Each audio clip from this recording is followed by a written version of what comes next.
Nesse momento, há muitas movimentações acontecendo no cenário político, tanto nos Estados Unidos quanto no Brasil. Enquanto isso, no Brasil real, quem tem dinheiro no banco ou investido está preocupado em ver o seu patrimônio escorrendo pelo ralo, e já o pobre, os mais vulneráveis, estão preocupados com o aumento no preço dos alimentos. Eu acho que não é pedir muito querer comer. Não demorou muito para os eleitores do Lula se darem conta de que a picanha era o modo de dizer. Afinal de contas, você não achou que a picanha ia chegar mesmo? Ou achou? Mas enfim, vamos ver alguns jornalistas de esquerda perdendo a paciência com essa queda de popularidade do Lula. Vamos ver também algumas pesquisas que mostram Bolsonaro à frente, mesmo com essa tentativa aí intensa de tentar desgastar a sua imagem, que pelo que parece não tem surtido muito efeito.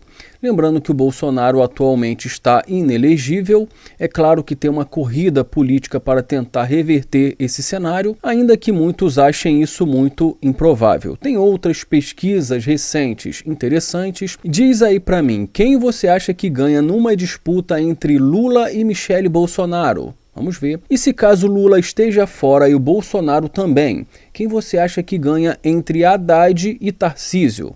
Parece que não tem muitas notícias boas para a esquerda ultimamente.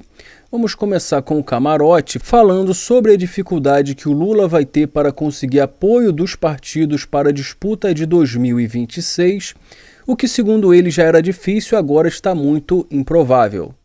Esse é o pior momento para o Lula fazer uma reforma ministerial. A percepção é que ele perdeu o time, que ele perdeu o chamado momento ideal, que seria um pouco antes dessas pesquisas, especialmente essa última do Datafolha, que mostra um crescimento significativo da desaprovação do presidente Lula, agora com 41% de desaprovação e apenas 24% de aprovação. É lógico que, se fosse antes, teria mais equilíbrio. E é isso que a Ana estava colocando. O que se queria, inicialmente, por parte do presidente Lula, era justamente ter o apoio dos partidos para a reeleição de 2026. Isso já estava difícil, mas agora é muito mais improvável nesse cenário atual. Pode ter um partido aqui, outro ali, mas o centrão como um todo, com popularidade baixa, é muito difícil. Isso é dito pelos próprios líderes do centrão. Uma coisa é o Lula estar com boa aprovação. Então poderia até por gravidade alguns desses partidos, tendo ministros, tendo espaço, seguir com o Lula em 2026. Outra coisa é ele com a popularidade baixa. Então o que eles deixam muito claro, olha, primeiro vamos negociar a governabilidade de 2025, é para isso que serve a reforma ministerial. É lógico que se enfraquece o presidente Lula. E mesmo assim essa governabilidade é condicionada a quê? A nenhuma agenda muito heterodoxa ou a nada muito difícil. Então, pontualmente, algumas agendas vão ser aprovadas, mas que tenham um lastro popular. E aí tem que ter cuidado para ter também, por exemplo, no caso da isenção de imposto de renda para quem ganha até R$ 5.000, para ter uma compensação crível, com credibilidade. Né? A situação é tão difícil que até agora nem o orçamento que tinha que ter sido votado no final do ano passado ainda foi analisado pelo Congresso Nacional. Bom, e já nessa publicação aqui da Veja, inelegível Bolsonaro supera Lula em pesquisa sobre a disputa em 2026. E essa aqui também da Veja, Paraná Pesquisa, Lula perderia para Bolsonaro no primeiro e no segundo turno. Eles estão tentando desgastar a imagem do Bolsonaro, mas ainda assim, pesquisas apontam Bolsonaro na frente. Tá, Bolsonaro está inelegível. Mas e se o Lula disputasse com a Michele? Vamos ver. E essa aqui também do Paraná Pesquisa, Lula perderia hoje no segundo turno de candidatos de oposição. Vamos ler um trechinho aqui?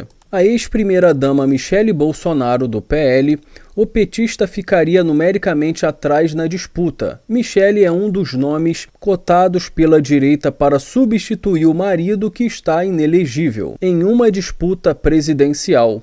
Já pensou a esquerda fazendo toda essa mobilização para tentar desgastar a imagem do Bolsonaro e a Michele ganhar a eleição? Já pensou se isso acontece? Agora diz aí para mim, aqui também tem Haddad e Tarcísio. Quem vocês acham que ganha essa disputa caso Lula e o Bolsonaro estejam fora? Tarcísio vence Haddad em eventual disputa presidencial. Já há algum tempo que a esquerda vem dizendo que o Lula vem dando ouvidos a bajuladores, sabe, aquelas pessoas que dizem ser suas amigas, mas não têm coragem de dizer a verdade. O Lula está precisando de alguém para dizer para ele, para que tá feio. Vamos ver a Raquel Landim falando sobre isso e também sobre essa queda de popularidade do Lula. É um estranhamento, né? Quem é próximo deve estar passando um certo desespero de ver isso do Lula em público. As pessoas podem gostar do Lula, as pessoas podem odiar o Lula, mas ele sempre foi um grande estrategista político, um grande mobilizador de massas, e o que a gente está vendo é patético. Cada manifestação pública do Lula é pior que a outra. É coisa da gente olhar e falar, não tem um amigo para avisar? Assim, tá patético. E tem a questão da economia que não adianta. Quando bate a coisa no supermercado, tem até uma expressão que ficou famosa de um grande maqueteiro político, o James Carville, que foi maqueteiro do Clinton. Na década de 90, comecinho, ele falava, é a economia, estúpido. E depois ele escreveu um livro chamado É a classe média, estúpido. Então o que acontece? A economia não vai bem. O Lula, ele tem pessoas que votaram nele, lembrando de 2 governos em que ele governava. Nesse governo, ele optou por não descer do palanque. Ele tá no palanque até agora. E num palanque ruim. E concordo com o Cacai. Sem ninguém do lado pra dar um toque que tá indo no rumo errado. Tá indo no rumo errado de forma desesperadora. A aprovação do Lula não é ruim. A aprovação do Lula é a mesma aprovação do Bolsonaro no auge da pandemia. A aprovação que o Lula tá tendo, com a gente livre para trabalhar, é a mesma aprovação que um governante como o Bolsonaro tinha, com todo mundo trancado em casa e sem saber se um dia a gente ia poder sair. Então, assim, é uma situação muito, muito grave. Resta saber se essa entourage do presidente, essa entourage de bajuladores, vai largar o osso e se ele vai enxergar. Nesse momento, nem a esquerda parece acreditar que o Lula vai conseguir reverter essa situação. A mídia de esquerda fez o que pôde para passar pano para o governo, mas percebeu que se continuasse nesse ritmo, sem dizer a verdade na cara do Lula de que o governo está sim no caminho errado, isso poderia ou pode significar uma derrota muito grande para 2026.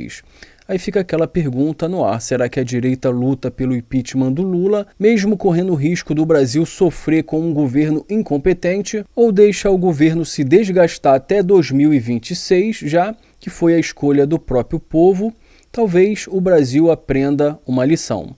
Vou ficando por aqui, mais uma vez muito obrigado, inscrevam-se no canal, deixe o seu like e até a próxima.